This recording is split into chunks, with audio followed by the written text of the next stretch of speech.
The New England Patriots make a puzzling move.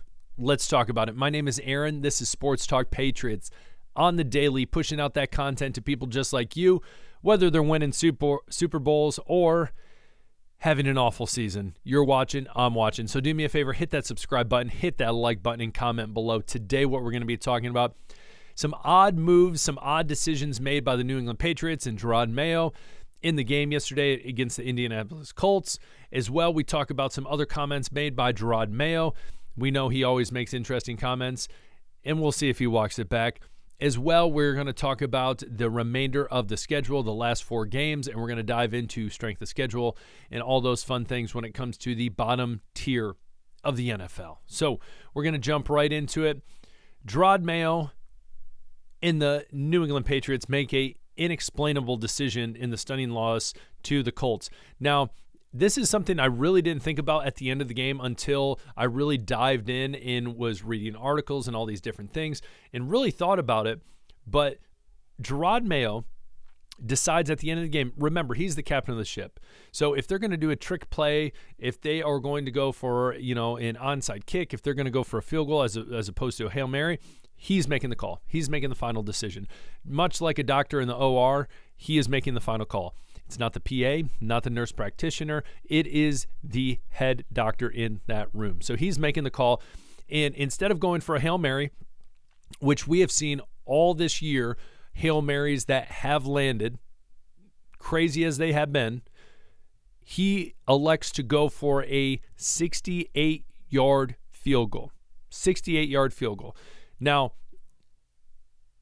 I give credit to Joey Sly, because he landed, some difficult field goals that day, yesterday. He had the 54-yard one, and then he had 2 other ones, and then he missed the bonehead 25-yard one. That one is inexplainable. That one was frustrating. But then the 68-yard one, the longest in NFL history was 66 yards. That was 2021 Justin Tucker. I will tell you that was against the Lions in Ford Field to win the game. Justin Tucker, one of the best to do it. And essentially, Mayo was asked about his decision, and it was like, did you ever look at the percentages? Did you ever, think of any of that? And he said no. He didn't think of anything. And citing that he didn't know the percentages of each option in the situation. But again, we know, is Joey Sly going to kick a NFL record 68-yard field goal outdoors? I don't know if the wind was at his back. I don't believe it was. It was online. I'll give him that. Or are we going to make a Hail Mary? Probably leaning more towards the side of a Hail Mary in that situation. Am I saying the Hail Mary would have landed? No. I'm not saying that. But if you look at percentages, as a head coach, surely you have to think in your head, we have a better chance at the Hail Mary as opposed to, again, the NFL record field goal, 68 yards. That's all I'm going to say. Now, I think it is a puzzling decision that Mayo made, and I think this whole year, again, do I think Mayo is going to get fired? I don't, and we'll talk about that in a minute. But I do think, even as a first-year coach, these have been decisions that have been head-scratching. Again, a 68-yard field goal attempt, not ideal. Not ideal. Am I saying that a Hail Mary is tried and true? No. Now, there's a lot of things that led up that I wish would have went differently for the Patriots. We talked about yesterday. They had so many blunders in the red zone that led to just field goals or even a missed field goal. And this game could have been much different if they capitalized in the red zone, but they did not. That led us to the situation that was, hey, do we go for a Hail Mary or we go for the longest field goal in NFL history? With a guy that we literally was in a kicking battle with someone else earlier this year. And they elected to go for the field goal. Now, again, we would not be having this conversation if he made the field goal. Again, I'm not saying he would have landed the Hail Mary, but again, I think percentage-wise, surely someone had to bet on his headset saying, we probably have a better chance making the Hail Mary. We probably have a better chance doing a hook and ladder. We probably have a better chance of catching it and fumbling it and people picking it up and trying to run it into the end zone than a record-setting kick. So just a very puzzling move, something I didn't think about yesterday, but after reading today multiple things, just a head-scratching move by Mayo. Now, Mayo, Also, and comment below, are you glad they went for the field goal? Would have you rather seen the Hail Mary? Comment below. I want to hear what you guys have to say, because maybe you're like, hey, you go for the field goal. Again, you want to set records? Great. But we don't have Adam Vinatieri. We don't have Justin Tucker. We don't have a Hall of Fame kicker in Joey Slye. Again, Joey Slye has had his moments this year where he's done well. He's had his moments where he misses a 25-yard field goal that really would have helped the Patriots win this game yesterday. So what do you guys think? Comment below. Continuing on the topic of Jerod Mayo, had kind of a sassy remark to reporters when asked basically, hey, why didn't you ever use the timeout during that Indianapolis 19-play drive to score a touchdown and then go up on a 2-point conversion? And he said, absolutely there was a thought. And then he says this: we also had won a Super Bowl here doing it the other way. Keeping our times outs is what I thought was the best for the team. Again, I don't necessarily think it was you can go either way. You either live yourself to become live to see yourself become the hero or the villain, whatever the heck that quote is. I can't remember what it is. Either you live a hero or you die the villain, whatever it is. Yeah, and so when it comes down to it, if he would have saved those timeouts and then they worked and then they won the game, boom, look at, he's a hero. But it's the opposite, and what he was referring to was the Super Bowl where Malcolm Butler got that interception against the Seahawks when everyone was like, Marshawn Lynch should have ran the ball instead, blah, blah, blah. I've heard it a million times. But that being said, he walks it back. He says, hey, I shouldn't have done it. I shouldn't have said that. Again, this season alone, he has walked back multiple things that he has said, or people have had to come to the defense. Now, I understand when you're 3-10 and your team's not doing well, the media, reporters, journalists, whoever it might be, always are trying to jump on you. So I will give them the benefit of the doubt at that. But again, if you're going to say it, man, just stay by your words. Like, who cares? Do you really care what journalists think about you? Do you really care what reporters think about you? Again, it's a valid point. We had won a Super Bowl here doing it the other way. Keeping our timeouts is what I thought was best for the team. I don't think there's anything wrong with that comment. I don't. But again, I feel like it's one of those things where, I need to ask for apology and blah, blah, blah. I need to backtrack and do all this stuff. Just stand by what you say and just go with it. I think that's why people like with Belichick just said it how it was. There's a lot of coaches that just say it how it is and they don't walk it back or apologize or whatever. Now, again, if there's something that needs to be apologized for that is clear and that's common sense, then sure. But in a situation like this, I don't feel like it deserves it. But again, it's just one of those things with Jerod Mayo. You hope this season is an incredible learning experience. Talent can be brought around, and through this learning experience from this year, they can build up from that. And if they can't, I feel like Jerod Mayo is going to have a hard time moving forward with this team. Now, continuing on Jerod Mayo, talking about the Krafts and how they view him, how ownership views him.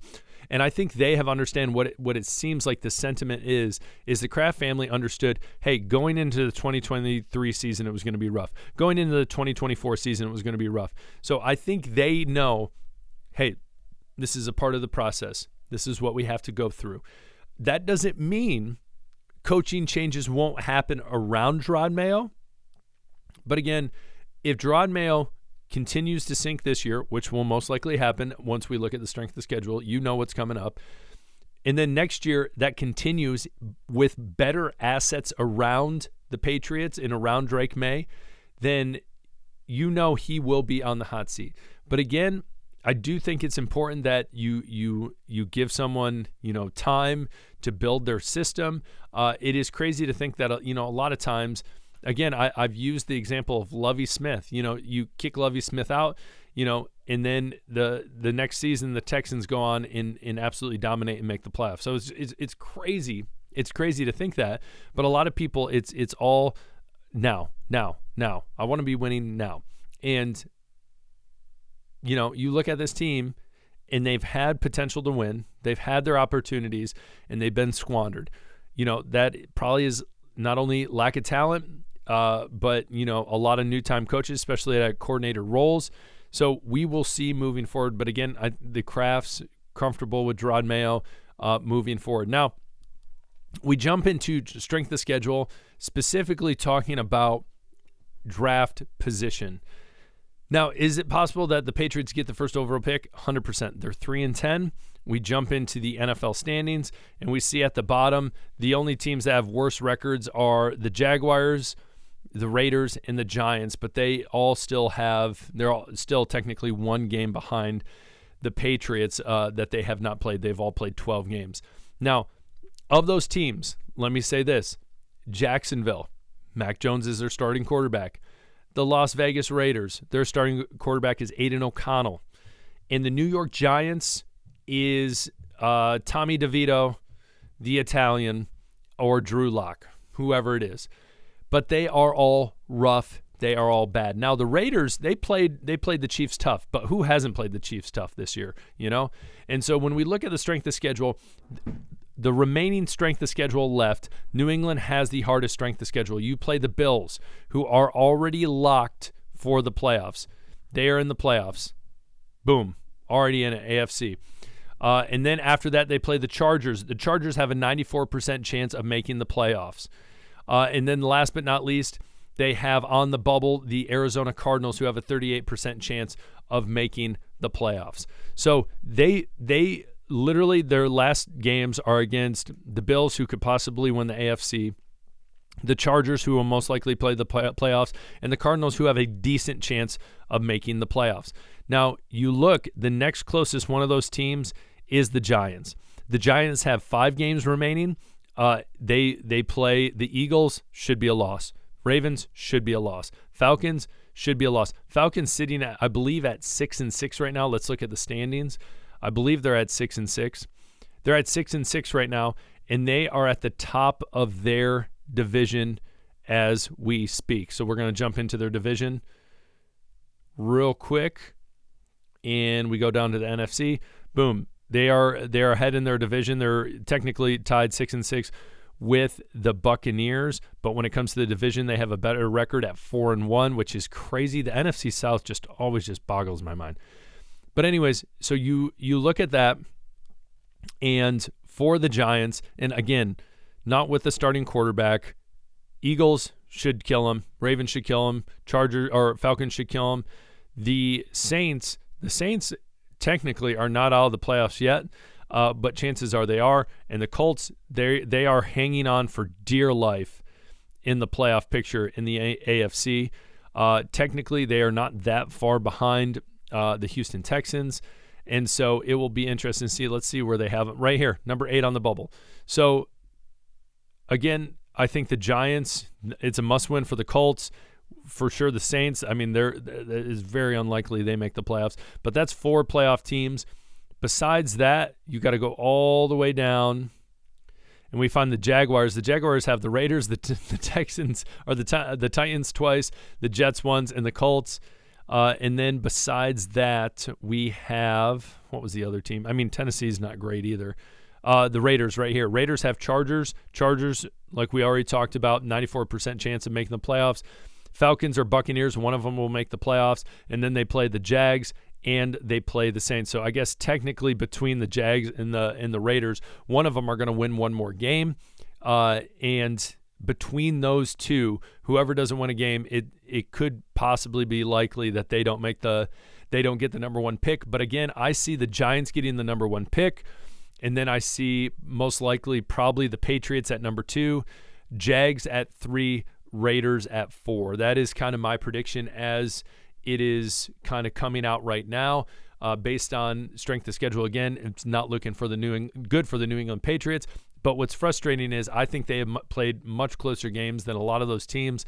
I think they have a lot more to look forward to as opposed to a team like the Raiders where, in all reality, that your starting quarterback is Aiden O'Connell and your starting running back is Amir Abdullah. I don't even know where. I feel like he played for a couple different teams. I feel like he fell off the map, and now he's here again. You lost Devontae Adams. You have Max Crosby, so you got that going for you. You do have Brock Bowers, who is a great young talent.